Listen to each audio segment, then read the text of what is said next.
This week, the Supreme Court voted unanimously to recognize a woman's rights in a same-sex adoption case. Now, this overturned an Alabama state Supreme Court ruling that would have avoided the adoption. Now, this comes from a lesbian couple that had been together. One of the women had 3 children during the time they were together. Now, they never got married, but they did live together in one state to get the right to do the sort of joint. She's adopting since she hadn't given birth to it.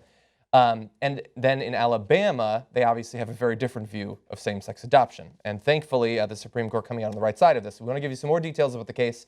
It was brought by VL, identities being hidden here clearly, as she is identified in court papers, against her former partner EL, who gave birth to 3 children while they were together.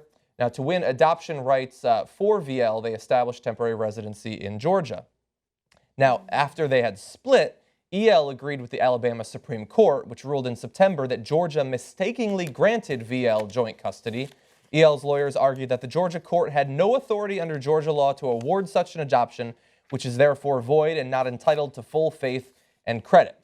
Now, it was not necessarily the case that the Supreme Court would strike down the Alabama State Supreme Court ruling, but thankfully they came out not only on the right side, but unanimously on the right side, a fairly rare case in these days of that happening.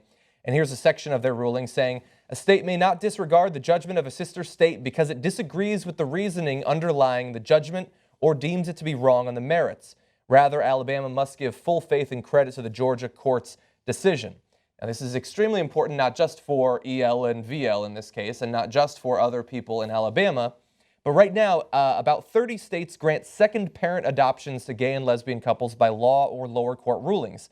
Such adoptions benefit adults who do not share a biological connection while ensuring that children have 2 legal parents, particularly in case one dies or is incapacitated. And importantly, in many of those states, of those 30 states that currently do allow some form of same-sex adoption, if the Alabama State Supreme Court decision had been allowed to stand or had been upheld by the Supreme Court, that could have nullified your ability to have those adoptions in literally dozens of states across the country. It's nice to know that these ugly custody battles happen in same-sex relationships, just like they do in heterosexual relationships, right? That's true. We're people at the end of the day. That goes to Jimmy Dore's joke about how he thinks gay people actually voted against gay marriage. Just so they wouldn't have to get married. That's so funny. Look, the Supreme Court's ruling is correct. And it's correct in terms of states' rights and making sure that states respect the rights of other states. But in this particular instance involving this particular family, I think the Supreme Court's ruling is going to benefit the children as well, right? Because if you were with this individual and you fought to ensure that this person could adopt your biological children so they could also be a parent, it's wrong for you to try to cut that person off as soon as your relationship ends. This person has been there for your children. This person has been part of your life and your children's lives, and it should remain so. You can't just go ahead and say, oh, we broke up, so now I'm taking the kids, and you're not going to have any rights. Yeah, this issue is actually not hard at all. Yeah.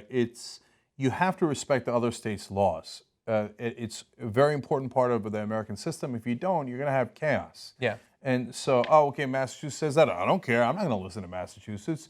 Alabama says it. Massachusetts is not going to listen to them, right? No, that's a mess. So it's not a difficult position. And in fact, the Alabama's ruling in the first place, Supreme Court, is ridiculous. Mm-hmm. They had to know that it wasn't going to stand. It might not have even stood in a deeply conservative court that it used to be when Scalia was on it.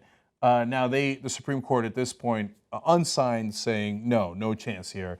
Obviously you're wrong, and we go forward. But so that's why I bring that up, because conservatives sometimes just go, I don't really, even if they're on the Supreme Court of a state like Alabama, makes sense. But say, I don't care what the law is. I don't care that I'm on a Supreme Court here and I'm a judge in the United States of America. I'm not going to listen to the most obvious law there is, that we have to respect each other's laws. Because why? I don't like gay people. Yeah. So I'm just not going to do it. I don't like them.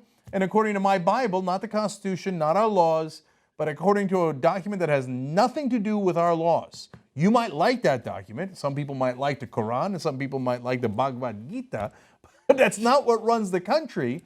I don't care, a bunch of court justices say. So remind me again who the activist judges are. Oh, right, the Republican conservative justices and judges who say, I don't care what the law says, my religion trumps your law. Well, thank God today they lost on that, and the Supreme Court said, yeah, of course everybody's got the same rights, and of course you have to listen to the laws of the other states. That's how this country works.